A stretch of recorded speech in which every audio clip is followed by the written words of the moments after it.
तो हमारा unit 3 DBMS में कंप्लीट हो चुका था, नॉर्मलाइजेशन के ऊपर जो था, ठीक है, नॉर्मलाइजेशन एंड फंक्शनल डिपेंडेंसी। तो हमने कवर कर लिया है पूरा। आज हम इसकी समरी करने वाले हैं कि हमने क्या क्या कवर किया था अब तक, ठीक है।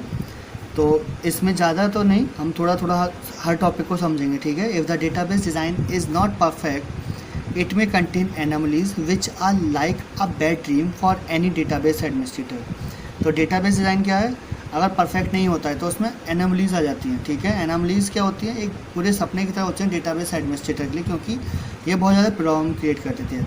Managing a database with anomalies is next to impossible. तो मैनेज करना डेटाबेस को एनोमलीज के साथ में बहुत ज़्यादा इम्पॉसिबल हो जाता है। तो किस किस टाइप की एनोमलीज आ जाती है हमारे डेटाबेस के अंदर, अपडेट एनोमलीज, ठीक है।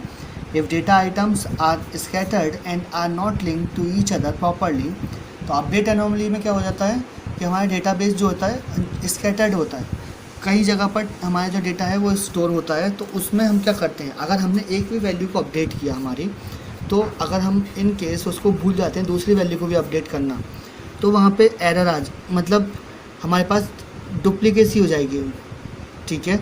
एक तो वैल्यू हमारे पास ऐसी होगी जो अपडेटेड होगी, और एक हो जाएगी वैल्यू ऐसी जो अपडेट नहीं होगी।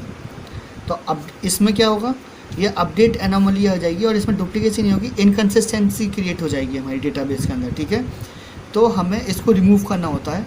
क्या करना होता है कि हमें अपडेट एनोमली रिमूव करने के लिए हमारी टेबल में कोई भी वैल्यू है तो हमें क्या करना होगा, सभी जगह पर उस वैल्यू को अपडेट करना पड़ेगा। पहले तो कोशिश यही करनी चाहिए कि डेटाबेस में हमारी जो वैल्यूज़ हैं वो एक ही जगह पर स्टोर होनी चाहिए, स्कैटर्ड नहीं होनी चाहिए, ठीक है। अगर स्कैटर्ड होती हैं तो फिर हमें सभी को अपडेट करने का ध्यान रखना चाहिए ताकि हम उनको अपडेट कर पाएँ, अपडेट एनोमली को रिमूव कर दें, ठीक है। फिर आता है इसके बाद डिलीशन एनोमली। डिलीशन एनोमली क्या होता है कि अगर हमने कोई भी एनोमली हमने अपनी अपडेट कर दी है, ठीक है, अब अपडेट करने के बाद में हमें उसकी ज़रूरत नहीं पड़ रही डेटा की, तो हम क्या करेंगे, उसको डिलीट करेंगे। अब इन केस हमारा डेटा जो है कई जगह पर स्टोर है, ठीक है, तो अब हम उसमें से हमने अगर जैसे अपडेट करते टाइम पे हमने केवल एक ही जगह की वैल्यू को अपडेट किया था, बाकी जगह की अपडेट नहीं कर पाए थे, तो एनोमली आई थी, इनकन्सिस्टेंसी आई थी, ठीक है। तो इसी वे में अगर हमने डेटा में से एक वैल्यू को स्टोर जो है वो तो डिलीट कर दी और दूसरी वैल्यू डिलीट नहीं की सेम वेरिएबल की, तो वहाँ पर जो है हमारी प्रॉब्लम क्रिएट हो जाएगी, ठीक है। तो वहाँ पर हमारा डेटाबेस जो है एक्यूरेट नहीं रहेगा, ठीक है, तो वहाँ भी इनकन्सिस्टेंसी रहेगी। फिर इसके बाद है insert anomaly. We try to insert data in a record that does not exist at all. तो इंसर्ट एनोमली में जैसे हमारे पास ये टेबल है, ठीक है, अब यहाँ पर हमारे पास क्रेडिट की इन्फॉर्मेशन दे रखी है, डेबिट की, डिपार्टमेंट की इन्फॉर्मेशन दे रखी है, और बाकी स्टूडेंट नेम, स्टूडेंट आईडी ये नहीं दे रखे हैं। तो हम अगर वैल्यू इंसर्ट करेंगे तो वहाँ पर भी एरर आएगा, ठीक है।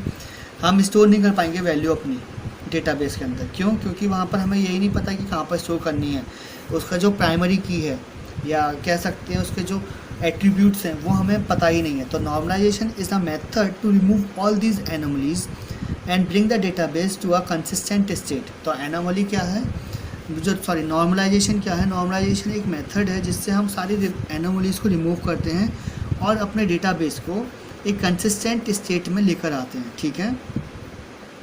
तो यही हमारा एनोमली होता है। अब यहाँ पर आप देखो तो ये डिपार्टमेंट्स हैं, ठीक है, बिल्डिंग्स और डिपार्टमेंट, तो ये कई जगह रिपीट हो रहे हैं, ठीक है, CSC, FD, सिविल, ये सारे, और यहाँ पर तो इसमें क्या करना होगा, हमें ये डुप्लीकेशन आ रही है, पर इसमें SID और SNAME वो डिफरेंट है, तो हमें अपने टेबल से इसी चीज़ को रिमूव करना होता है, ठीक है। एनोमलीज जब हम फिक्स करेंगे तभी हमारा डेटा बेस जो है वो कंसिस्टेंट हो पाएगा। तो नॉर्मलाइजेशन का हम यूज़ करेंगे ताकि हम इस प्रॉब्लम को ही रिमूव कर पाएँ, ओके।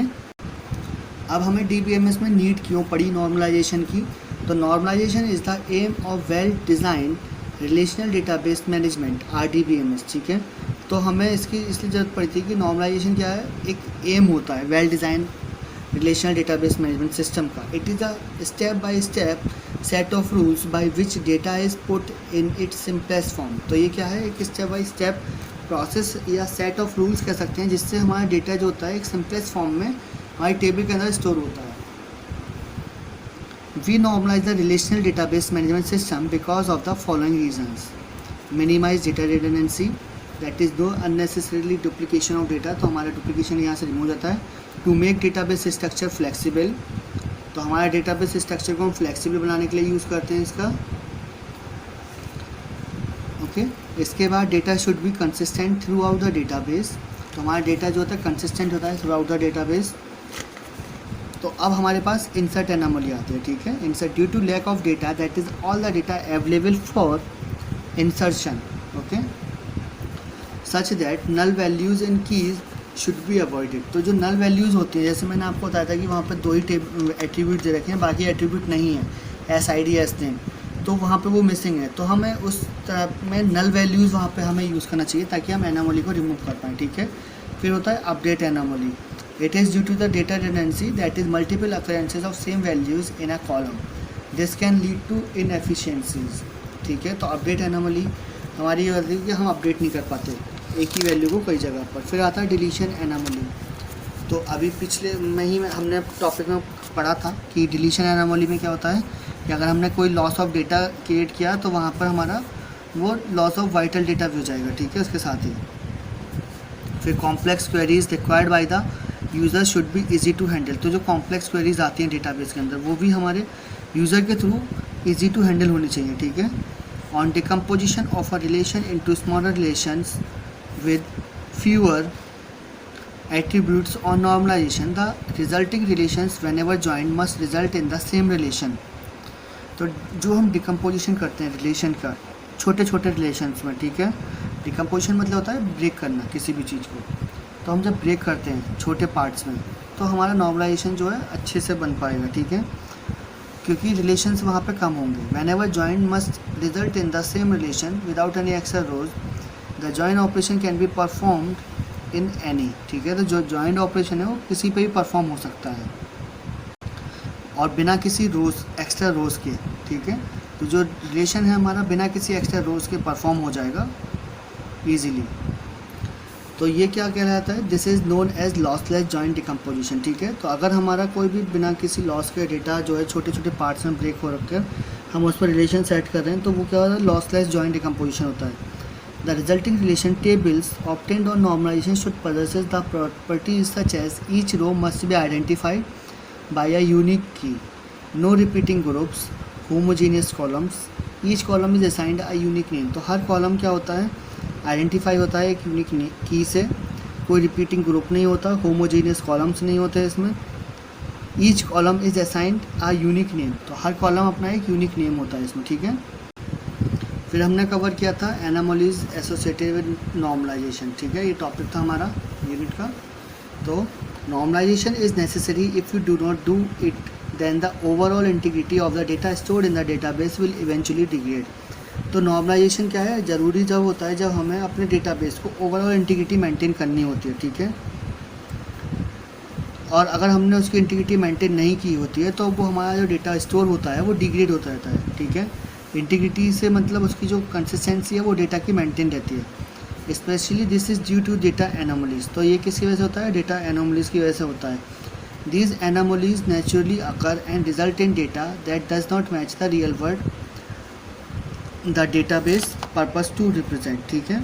तो ये एनोमलीज क्या होती है, ये नेचुरली अकर हो जाती है अपने यहाँ पे अपने डेटाबेस के अंदर, क्योंकि हम जो डेटाबेस में जिसमें एनोमलीज आती है वो बड़ी बड़ी ऑर्गेनाइजेशंस के डेटा होते हैं, ठीक है।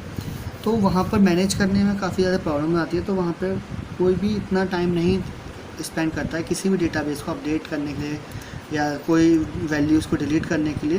वो क्या करते हैं, अपना एकदम काम ख़त्म किया और उसको क्लोज़ कर दिया डेटाबेस को, ठीक है। तो वहाँ पर एनोमलीज ऑटोमेटिकली क्रिएट हो जाती है।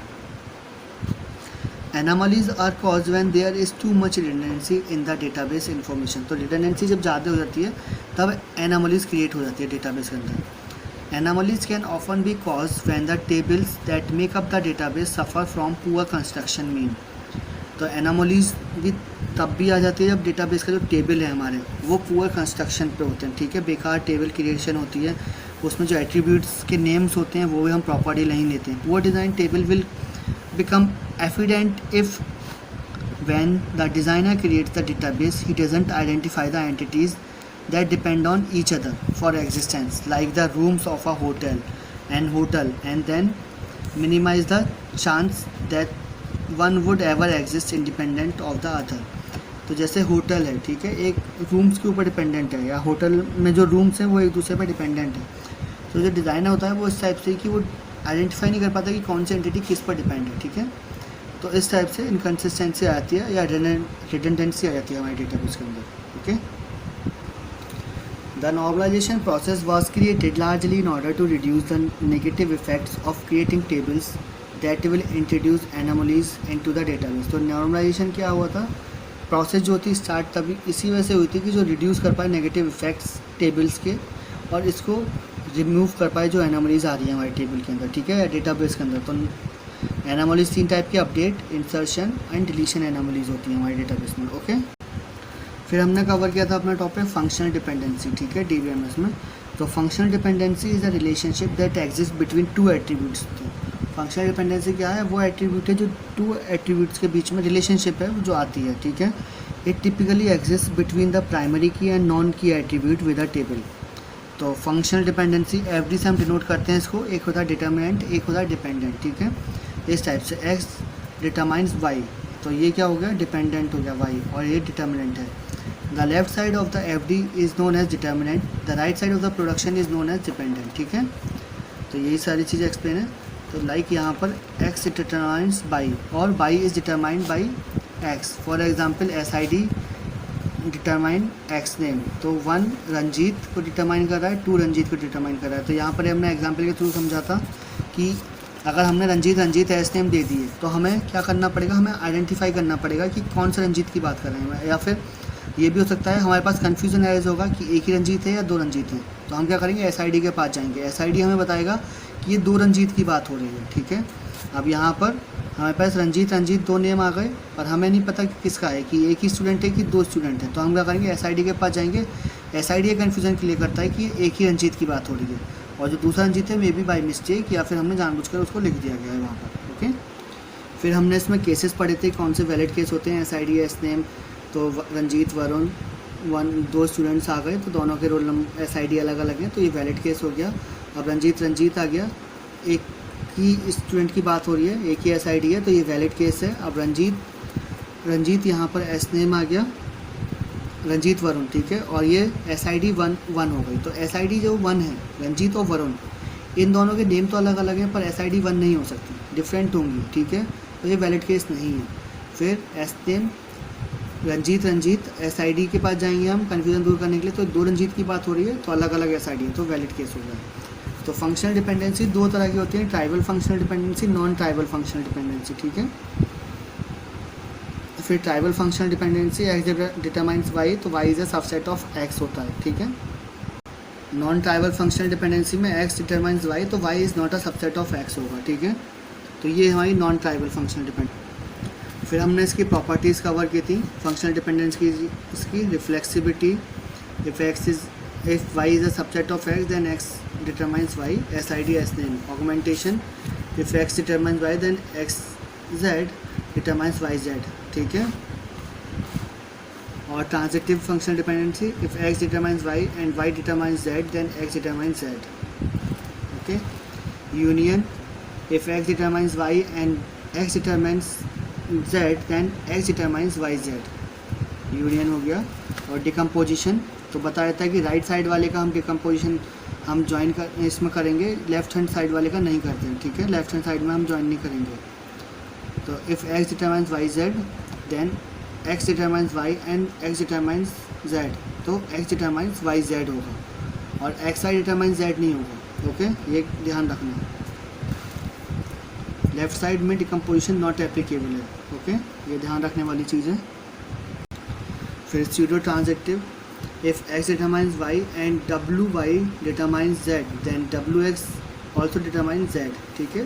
तो wx also determines z हो जाएगा। कैसे कि हम w जो लेफ्ट हैंड साइड है, ठीक है, वो हम डिटरमाइन करें, तो इधर से एक लेफ़्ट आ गया, इधर से लेफ़्ट आ गया, तो ये y जो है ये वाला ये नहीं रहेगा, और ये वाला इधर से राइट साइड आ जाएगा, ठीक है। Composition, if x determines y and z determines w then xz determines yz, और ये कैसे होता है, इस टाइप से। Left left right right. Okay, तो ये आपके हमने यहाँ तक कवर कर लिया था प्रॉपर्टीज़ तक। फिर इसके बाद नॉर्मल फॉर्म्स आए थे, 1 normal form, 2 normal form, 3 normal form, BCNF। ठीक है, तो ये तो अभी आपके कवर हुए थे, तो आई थिंक इसमें तो आपको प्रॉब्लम नहीं होनी चाहिए, मैंने अच्छे से एक्सप्लेन किया था। अगर आपको फिर भी कोई डाउट होता है तो आपसे मैं यही रिक्वेस्ट करूँगा, एक बार आप वीडियो देख लीजिएगा। टॉपिक के साथ मैंने आपके सब हेडिंग होती है उसमें आपका अपडेट किया हुआ है। ठीक है, तो आप वीडियो देखेंगे आपको ईजिली अंडरस्टूड हो जाएगा। ओके, तो आज की वीडियो को यहीं एंड करते हैं। Thank you.